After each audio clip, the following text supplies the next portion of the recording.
Good morning, good morning, good morning again, folks.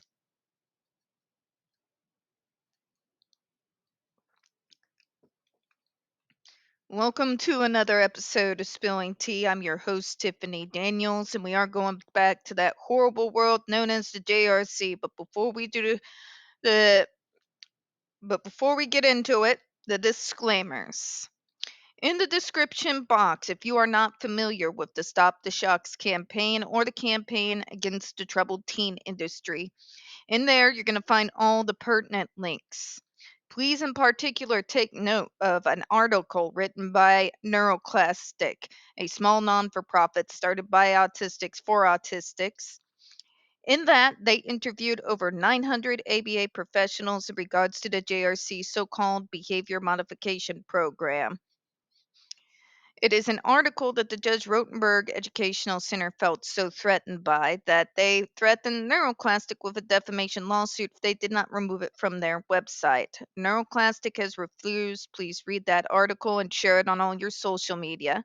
You're going to see their public statement linked in there in regards to the defamation lawsuit threat, and I do have their GoFundMe linked in there in case the JRC actually sees through with their threat. Trigger warning, folks, when we discuss places like the Judge Rotenberg Educational Center and Agape Boarding School, you're going to hear vivid descriptions of and catch clips of surveillance footage of people with mental health issues and disabled people being tortured and abused. If you got young children present, please use your headphones. Sorry, allergies. Second trigger warning.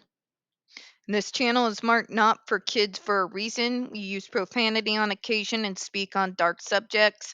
If your child is 16 and younger and they are watching this, parental supervision is advised.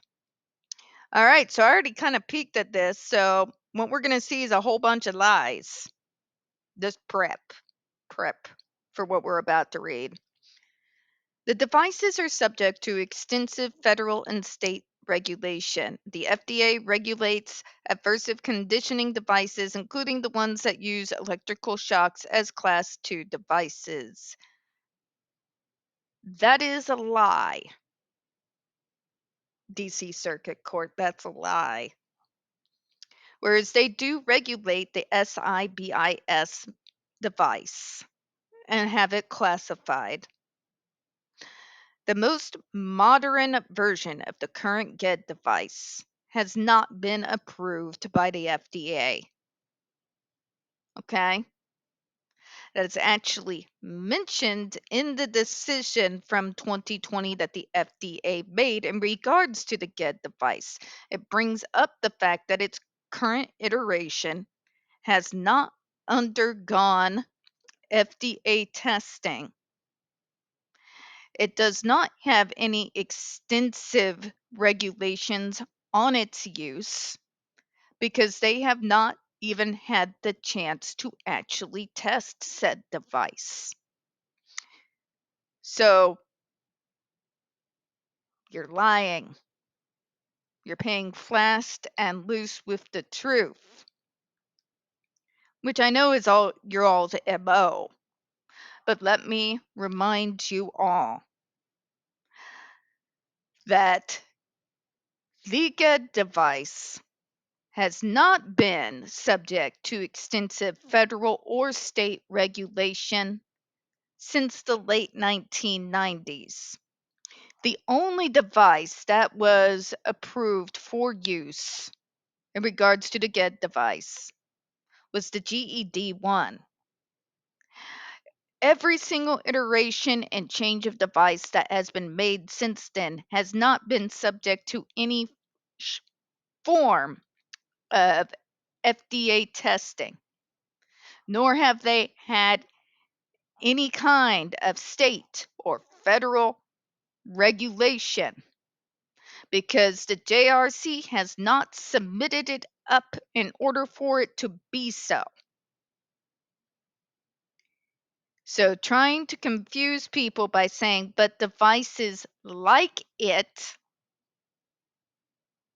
have been regulated. It's not an argument that works here, folks, because it's in regards to a completely different device.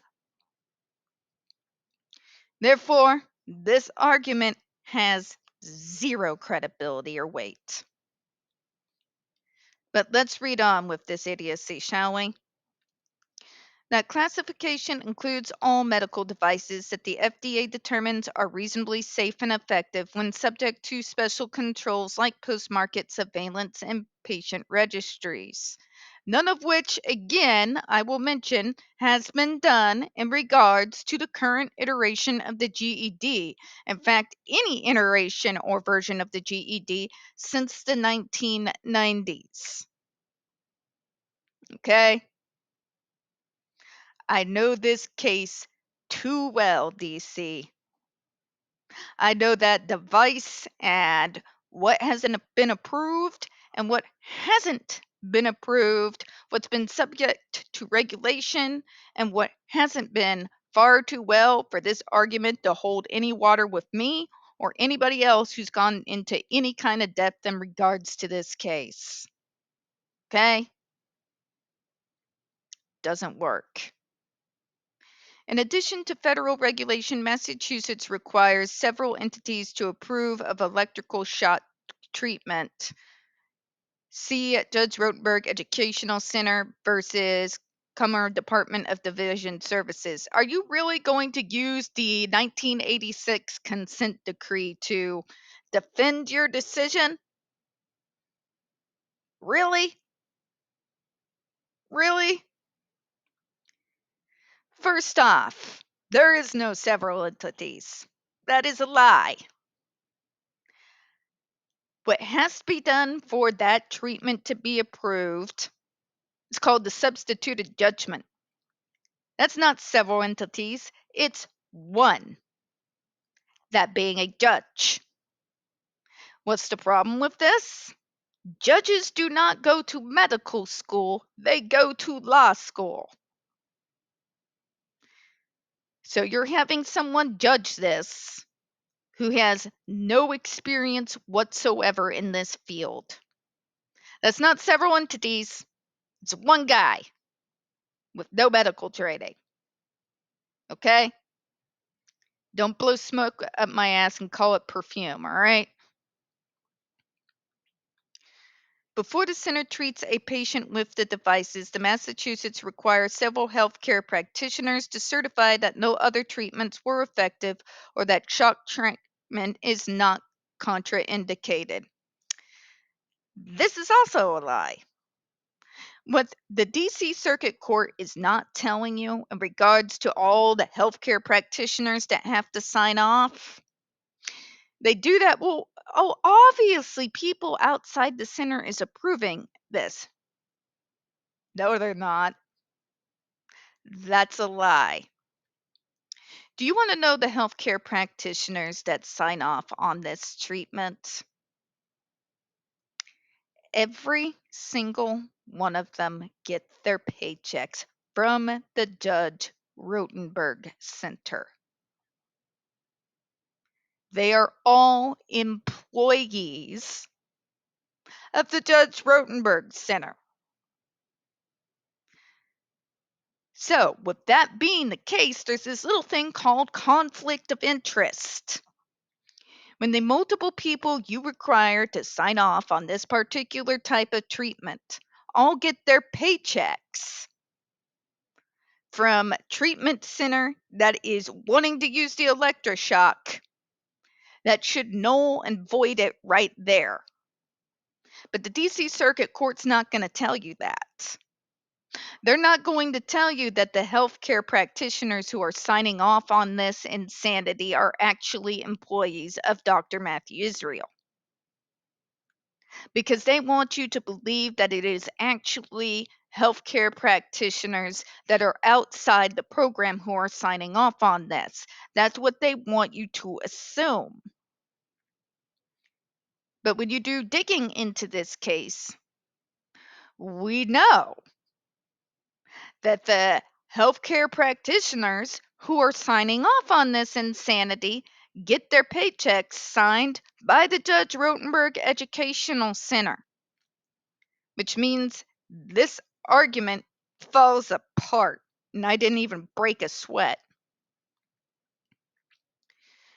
It further requires that peer review and human rights committees ratify the treatment. That's another lie. God, there's a lot of them. The so-called Human Rights Committee that signs off on this and tell us that it's not torture are all individuals involved with the JRC. The people who sit on this committee, not a single one of them exist outside of the JRC.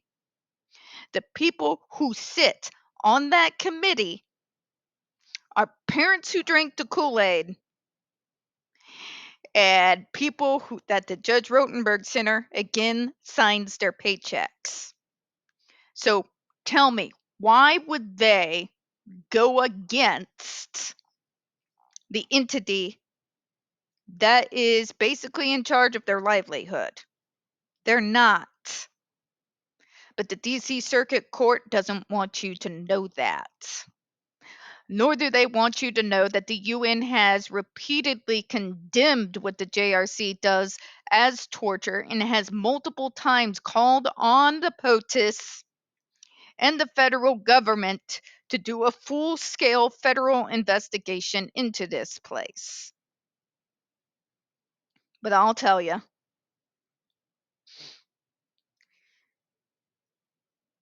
also with the peer review, haven't we talked about this on multiple occasions on this channel? Peer review is not having a group of healthcare practitioners whose paychecks that you sign off and say, yeah, totally safe.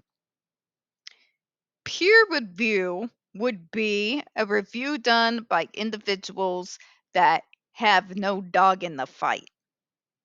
They're not in Massachusetts. They have no attachment to the Judge Rotenberg Center whatsoever. They have nothing in their background that in any way would indicate that they would be compromised with confirmation bias. Okay? So that's a big, huge, stinking lie. Further, a state court must determine that the treatment was appropriate. Again, have we gone over the fact that the JRC literally has the sword of Damocles hanging over the head of the entirety of the Massachusetts court? Because they do, folks. This state always signs off that it's appropriate, whether it is or not, because of a decree that is over 30 years old. It has not been updated with the times, let alone the multiple advances that it has come in regards to treatment programs. The intricate system of state regulation arose as a combination of state statutes, regulations, and a consent decree that the Center of Massachusetts entered in 1987. Well, at least you're willing to admit that.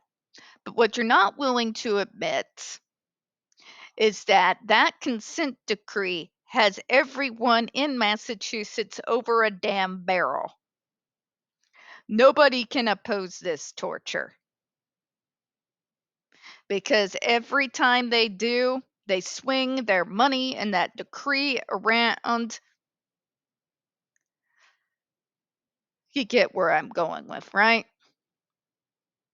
So let's conclude this. What are we seeing here? A pack of lies that the DC Circuit Court lifted from the Judge Rotenberg Center themselves. A DC Circuit Court completely unwilling to do any form of digging or investigation in regards to the subject at hand. A DC Circuit Court willing to use a flimsy, see-through Swiss cheese defense in regards to electrical shock devices. because the SIBIS and the GED is not even remotely the same animal. Unless you want to say that the GED is the SIBIS on crack, then you may have an argument. This is all bad faith right here, folks. They just blindly believe what the JRC tells them and use all their talking points in defense in regards to this abysmal legal decision.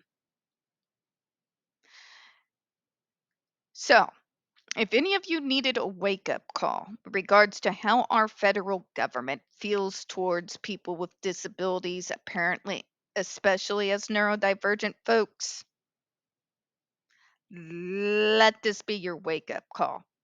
When I tell you they don't give a fuck about you or me,